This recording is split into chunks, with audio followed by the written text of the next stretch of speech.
మన మధ్యలో ఉన్నటువంటి సహోదరు ఐజాక్ అన్నగారు వచ్చి కొన్ని మాటలు మనకి చెప్తారు. మనం ఆశతో విందాం.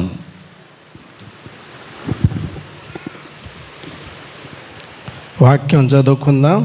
147వ కీర్తన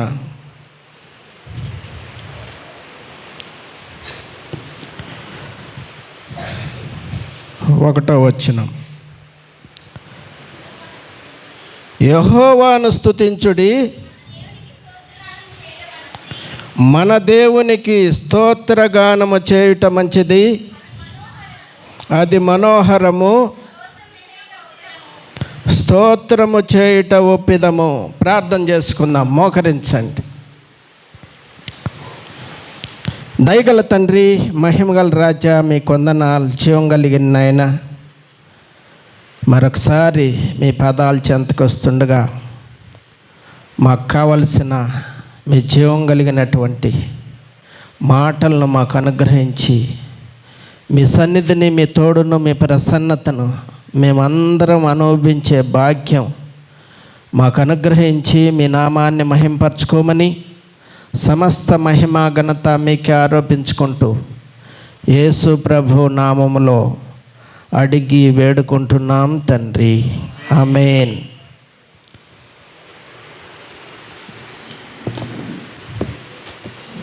దావీదు రాజు అంటాడు, మన దేవునికి స్తోత్రగానము చేయుట అది మనోహరము, స్తోత్రము చేయుట ఒప్పిదము. దేవుణ్ణి స్తుతించేది, మహింపరిచేది అది మంచిది. ఏమా వింటా ఉన్నారా? అది ఒప్పిదమంట. ఆయన చెప్పింది చేయకపోతే అది తప్పిదం అవుతుంది. ఏమా, దేవుణ్ణి స్తుతించుట మంచిది. లోకంలో ఎక్కడ దేవుణ్ణి స్తుతించేది లేదు. వాళ్ళే పండగ చేసుకున్న చుట్టాలంతా వస్తారు, లక్షణంగా తినేసి వెళ్ళిపోతారు, అంతే. ఉంది ఎక్కడైనా? దేవుణ్ణి స్తుతించి, దేవుణ్ణి కొనియాడి, దేవుని పాటలు పాడి, సంతోషించి, ఆనందించి అన్నం తినిపోయే కార్యక్రమం ఎక్కడన్నా ఉందా? మనకందరూ బంధువులు దండిగా ఉంటారు, పిలుస్తారు, మీరు రావాలా, మీరు రావాలా. పోతాము. అక్కడ ఎవరైనా పాటలు పాడతారా? దేవుణ్ణి స్తుతించండి అంటారా? దేవుని గొప్పతనాన్ని చెప్పండి అంటారా? దండిగా తినమంటారు. లేక వచ్చినావన్నా తినన్నా. కానీ ఇక్కడ దావీదు రాజు అంటాడు, దేవునికి స్తోత్రము గానము చేయుట ఎవరికి మంచిది? మనం అన్నం తినేదే మంచిది కాదు, కానీ దేవుని మాటలో అన్నము కంటే మనకు బలము అన్నీ ఉన్నాయి.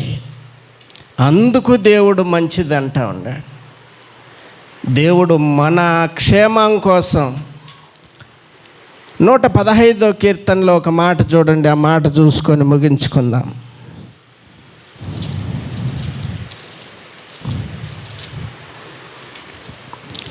13 నుంచి 16 వచనాల వరకు. పిన్నలనేమి పెద్దలనేమి తన యందు భయభక్తులు గలవారిని యెహోవా ఆశీర్వదించును. యెహోవా మిమ్మును మీ పిల్లలను వృద్ధి పొందించును. భూమి ఆకాశములు సృజించిన యెహోవా చేత మీరు ఆశీర్వదించబడిన వారు. చాలుమా. దేవుడు ఏమంటాడంటే, పిల్లలనేమి పెద్దలనేమి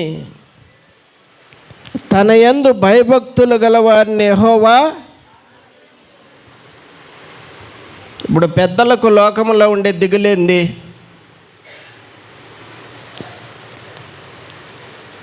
మేము చచ్చిపోతే మా పిల్లోళ్ళు ఎట్ట బతుకుతారు. ఏమ్మా? వీళ్ళు సావరు, కానీ ఈ దిగులు ప్రతి ఒక్కరికి ఉంటుంది. ప్రతిరోజు చచ్చిపోతూ ఉంటారు. నేను చచ్చిపోతే ప్రతిరోజు పిల్లకాయలు చెప్తూ ఉంటారు, నేను చస్తే ఎట్ట బతుకుతావరా, నేను చస్తే. కానీ దేవుడు అంటా ఉన్నాడు, మిమ్మల్నేమి మీ పిల్లలనేమి ఆశీర్వదించేదను. ఆయన ఆశీర్వదిస్తే ఎన్నటెన్నటికీ ఆశీర్వాదమే. దేవుడు మోషేతో మాట్లాడుతా అన్నాడు, నేను నీ తండ్రి దేవుడను. నేను క్యారాప్ అడ్రస్ ఏది దేవునికి? మా కాదు, దేవుడు మాట్లాడతా క్యారాప్ అడ్రస్ ఎవరిని చెప్పుకుంటా ఉన్నాడు? ఎవరు తండ్రి అయినా? మోషే తండ్రిని గురించి దేవుడు మాట్లాడుతా అంటా ఉన్నాడు, నేను నీ తండ్రి. మోషే వాళ్ళ నాయన యేసు దేవుని దగ్గర అంత మాట అనిపించుకోవాలంటే ఎంత విశ్వాసంలో జీవించినాడు ఆయన. ఏమా? పరిస్థితులన్నీ వ్యతిరేకంగా ఉన్నప్పుడు, ఆ దేశమంతా వాళ్ళ ప్రాంతమంతా మరణంతో నిండి ఉన్నప్పుడు దేవుని కంటే దేన్ని కూడా ఎక్కువగా ప్రేమించలేదు. అందుకనే దేవుడు అంటాడు, నేను మీ తండ్రి దేవుడను. కాబట్టి దేవుని మాటల్లో ఉండే గొప్పతనం, భూమి ఆకాశములు సృష్టించిన దేవుడు ఒక మామూలు మనిషిని క్యారాప్ అడ్రస్గా పెట్టుకొని, ఎవరయ్యా నువ్వంటే, నేను ఫలానా వల్ల. ఎంత మాట ఇది! కాబట్టి ఆయన మాత్రమే కాదు, ఇది మనం సంపాదించుకోవాలని దేవుడు మన కోసం పెట్టింది ఇది. ఏమా? ఇది ఆచారంగా పెట్టుకుంటే ఏమీ ప్రయోజనం లేదు. ఏదో విధంగా దేవుణ్ణి స్తుతించాలి, అది దేవుడు కోరుకుండేది. అది ఏ పండగ అయినా కానీ, ఏ సందర్భం అన్నా కానీ, దేవుని మందిరంలో కూడుకొని మనం ఎక్కడ కూడుకొని ఆయన్ని స్తుతించాలి. అందుకని దేవుడు అంటాడు, ఆయనకు స్తోత్ర గానము చేయుట మంచిది. దేవుడు అంటాడు, నేను మిమ్మును మీ పిల్లలను ఆశీర్వదించేదను, వృద్ధి పొందించేదను. ఈ వాగ్దానం ఆనాడు ఐగుప్తులో కఠినమైన పరిస్థితిలో ప్రభుత్వాలు వాళ్ళ బిడ్డలను చంపేయాలని ఆర్డర్ పెట్టిన రోజుల్లో ఆ ప్రాంతం అంతట్లో అందరికీ అధికారం ఇచ్చినారు. అట్లాంటి ప్రాంతంలో దేవుడు వాళ్ళ బిడ్డలను వృద్ధి పరిచినాడు. కాబట్టి ఆయన మనల్ని వృద్ధిపరిచే దేవుడు. మనల్ని ఏమన్నాడంటే, మీరు భూమి ఆకాశములు సృష్టించిన యెహోవా చేత. ఎంత మాట ఇది! మిమ్ములను మీ పిల్లలను నేను వృద్ధిపరిచెదను, మిమ్మల్ని ఆశీర్వదించెదను. ఈ మాటలు నమ్మదగినవి, కోరదగినవి. ఇవి ఎప్పటికీ కూడా మారేటివి కాదు. ఈ లోకంలో మనుషులు ఆశీర్వదించినా దానివల్ల వచ్చేదేమీ లేదు, దానివల్ల ఒరిగేదేమీ లేదు. కానీ మనల్ని ఆశీర్వదించే దేవుడు ఎవరంటే, ఈ భూమిని ఆకాశమును సృష్టించిన ఆయన అధిక బలము కలిగినవాడు. ఆయనకంటే బలం కలిగినవాడు, ఆయనకంటే అధికారం కలిగినవాడు ఎవడు ఈ భూమి మీద? ఈ భూమిని ఆకాశాన్ని శాసించగలిగినవాడు. నోరు మూసుకొని ఉండంటే భూమి ఉంటుంది, నోరు తెరుసంటే. అంత గొప్ప దేవుని చేత మనం ఆశీర్వదించబడిన వారం. కాబట్టి దేవుడు అన్నాడు, ఈ వాగ్దానాలు మనందరి పట్ల మనం అనుభవించాలని దేవుడు కోరుకుంటూ ఉన్నాడు. దేవుడు ఈ మాటలు దీవించునుగాక. ఆమేన్. థ్యాంక్ యూ అన్న. చక్కటి మాటలు, ఆశీర్వాదకరమైన మాటలు. దేవుని యొక్క సన్నిధిలో ఒక మాట రాయబడిన చక్కటి మాట కదా, పిల్లలనేమి పెద్దలనేమి ఆయన యందు భయభక్తులు గల వారిని ఎవరిని ఆశ్రయిస్తాడు దేవుడు? అంటే బాలుడికి చిన్నప్పటి నుంచి ఏం నేర్పించాలి? దేవుని యందు భయమును భక్తిని మనము నేర్పించాలి. మరి ఈ సమయంలో మరి పీలేరు ప్రాంతంలో మరి సేవ చేస్తున్న సుభాష్ పాస్టర్ గారు మన మధ్యలో ఉన్నారు. వారు ఒక 10 నిమిషాలు మరి గ్రీటింగ్స్ తెలియచేస్తారు. స్తోత్రం. దేవునికి మహిమ కలుగును గాక.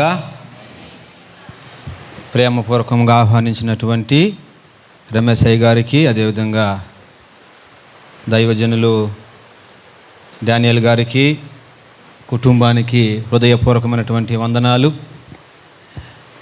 క్రైస్తవులకి ప్రతి విషయంలో కూడా దేవుడు అంటున్నాడు, కృతజ్ఞతాస్తుతులు చెల్లించాలి. మన దైవ సేవకులు ఐసాక్ అన్న గారు చెప్పినట్లుగా స్తుతులు చెల్లించుట మంచిది. ఆమేన్, హల్లెలూయా. పౌలు గారు అంటున్నారు, తెస్సలోనికీయులకు రాసినటువంటి మొదటి పత్రిక 5వ అధ్యాయము 16వ వచనములో ఈ మాటను మనకు తెలియజేస్తున్నాడు. ఒక క్రైస్తవులు యేసు ప్రభుని నమ్ముకున్నటువంటి వారు, దేవునిని ఆరాధించేటువంటి వారు, యేసు ప్రభు యొక్క రక్తము చేత కడగబడినటువంటి వారు, మనమందరము కలిగి ఉండవలసినటువంటి ఒక లక్షణాన్ని గురించి పౌలు గారు సంఘానికి తెలియజేసినటువంటి మాట ఏంటంట? చదవండి ఎవరైనా ఒకరు. ప్రతి విషయమందు మీరు ఏం కలిగి ఉండాలంట? కాబట్టి మీరు ఇప్పుడు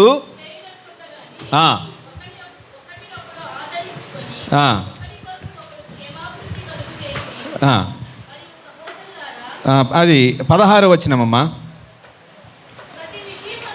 ప్రతి విషయమందును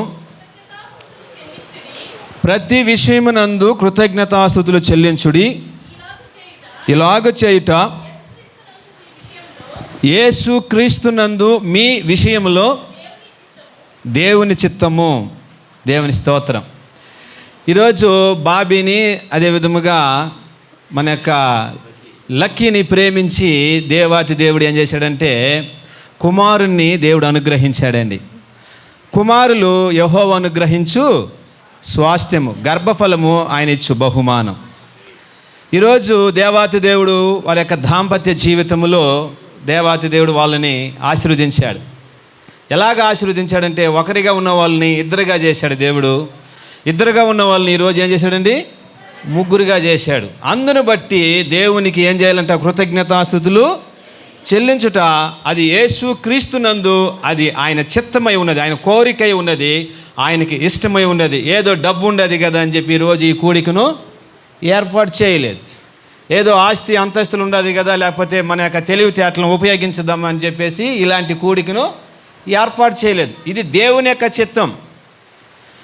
మన క్రైస్తవ విశ్వాస జీవితంలో ఏది కలిగినా, ఏది సంభవించినా, ఏది పొందినా పొందకపోయినా, ప్రతి దినము, ప్రతి సమయము, ప్రతి విషయంలో కూడా మనము ఏమై ఉండాలంటే కృతజ్ఞతాస్తుతులు మనము చెల్లించాలి.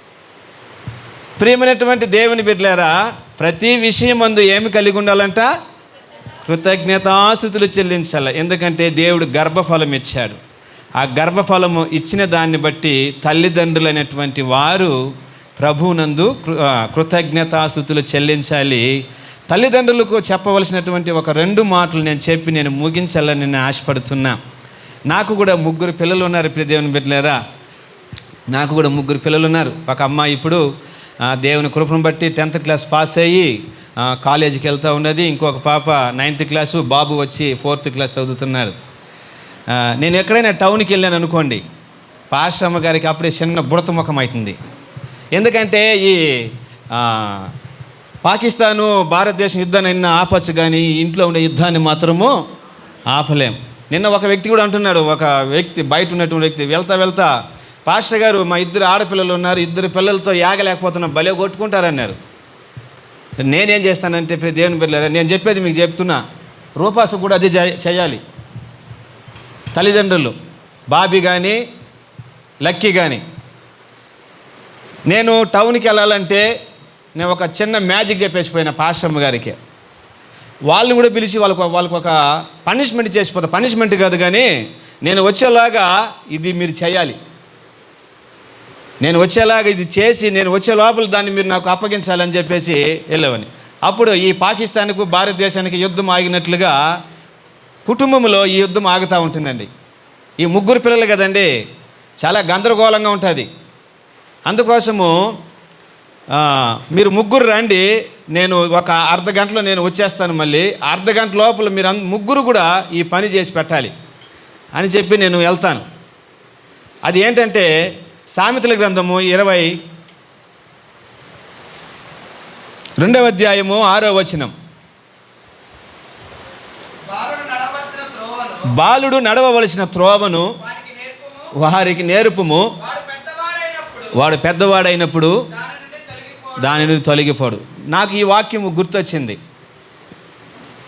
వీనికి దేవుని యొక్క వాక్యాన్ని నేను నేర్పించాలంటే ఉండి నేర్పించడం కదా, నేను వెళ్ళిపోయిన దాకా కూడా వాళ్ళే నేర్చుకోవాలని చెప్పి వాళ్ళ ముగ్గురిని నిలబెట్టి, మీరు ముగ్గురు కూడా ఏం చేయాలంటే ఏం చేయాలా, నేను వచ్చే లోపల ఈ అధ్యాయాన్ని కంఠస్థం చేయాలా.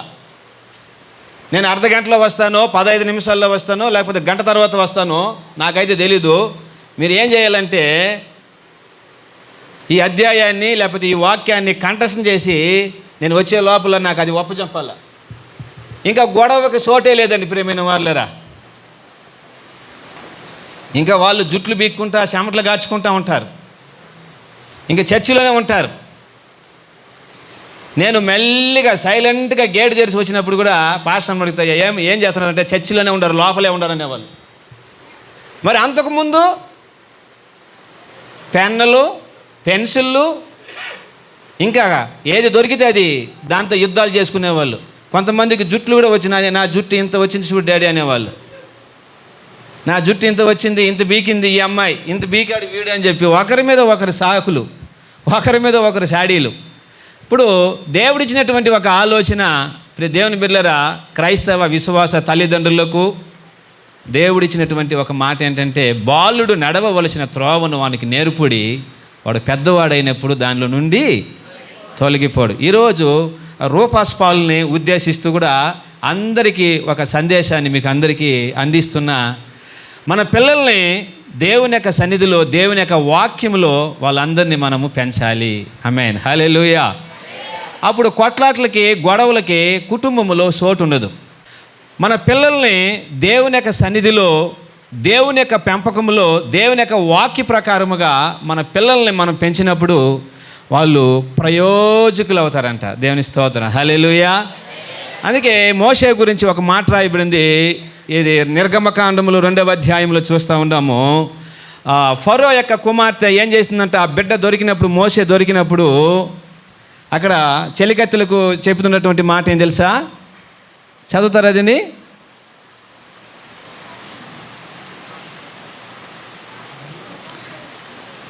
నిర్గమకాండము 2వ అధ్యాయంలో ఆ మాట కనబడుతూ ఉంటుందండి.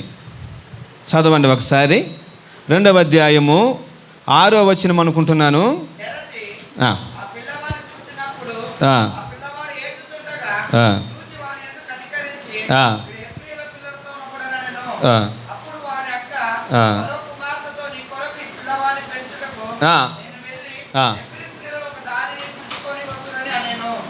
తొమ్మిదవ వచనం చదవండి. ఫరో కుమార్తె ఆమెతో, ఈ బిడ్డను తీసుకొని పోయి నేను నీకు జీతం ఇచ్చేద్దాను. చాలండి, నేను నీకు జీతం ఇస్తాను. ఈ మాట దేనిని మనకి తెలియజేస్తున్నదంటే, దేవుడు మనకి జీతం ఇస్తాడంటండి.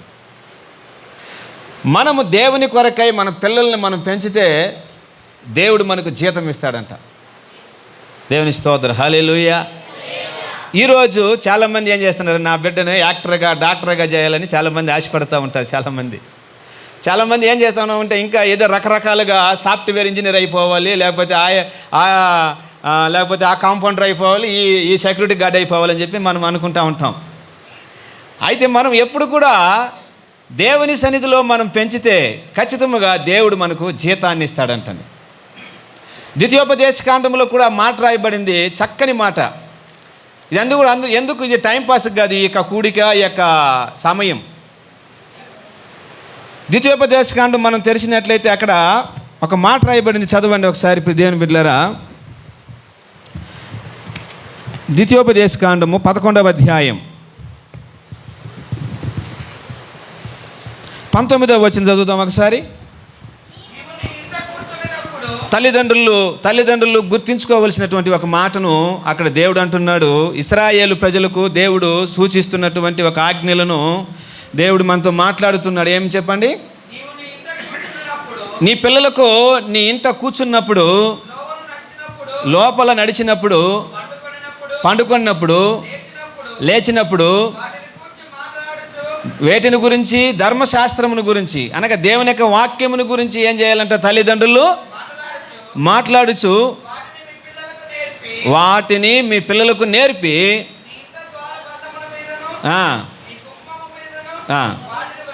వారు వ్రాయవలెను. చాలు ప్రియ దేవుని బిడ్డలారా, మన పిల్లలకు మనం ఏదైనా ఒక గొప్ప ఆస్తి లేకపోతే ఏదైనా మన గొప్ప బహుమతి మనము ఇస్తున్నాము అంటే ప్రియ దేవుని బిడ్డలారా, కేవలము దేవుని యొక్క వాక్యం మాత్రమే.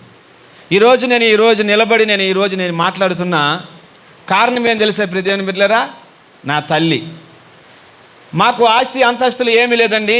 నేను 10th క్లాసు 10వ తరగతి ముగించిన తర్వాత నా చేతిలోకి ఏమి ఇచ్చిందంటే ఏదో ఖజానాలు లేకపోతే కోట్లు ఆస్తులు ఏమీ లేదు.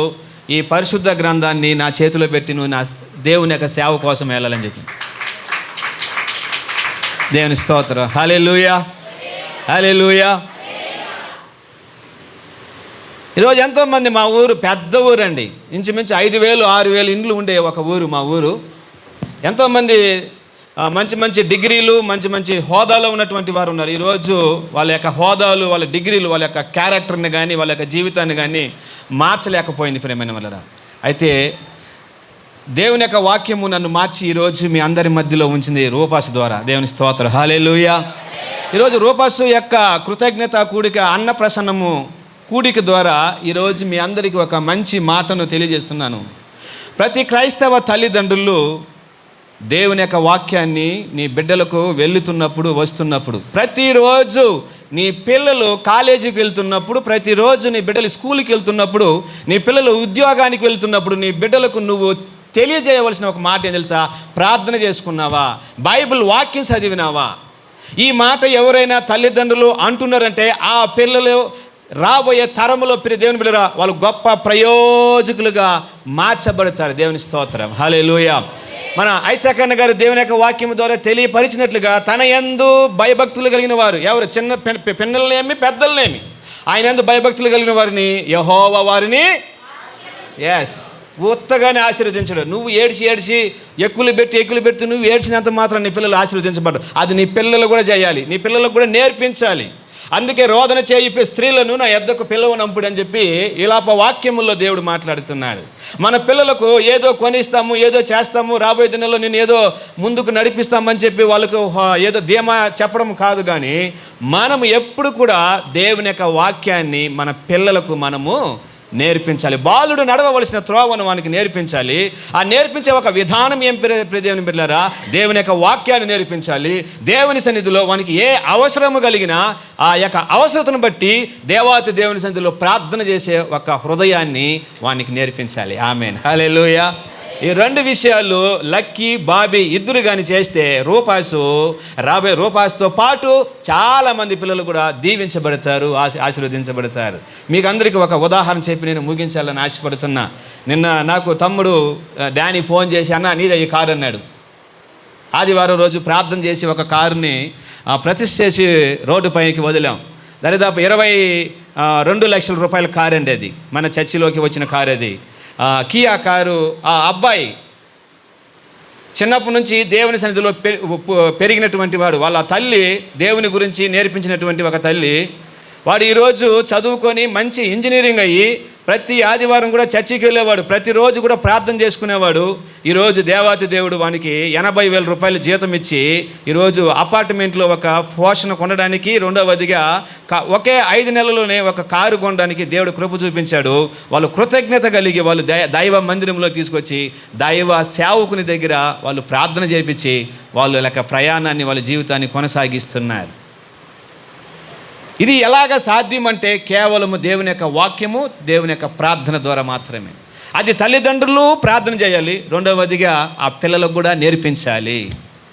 నువ్వు మంచి దైవ భక్తురాలు, మంచి దైవ భక్తుడివే తల్లిదండ్రులు అయితే పిల్లలు రోడ్డు పైన లేకపోతే సినిమా హాల్ దగ్గర తిరుగుతూ ఉంటే అది ఎంత మాత్రము ప్రయోజనం ఉండదు.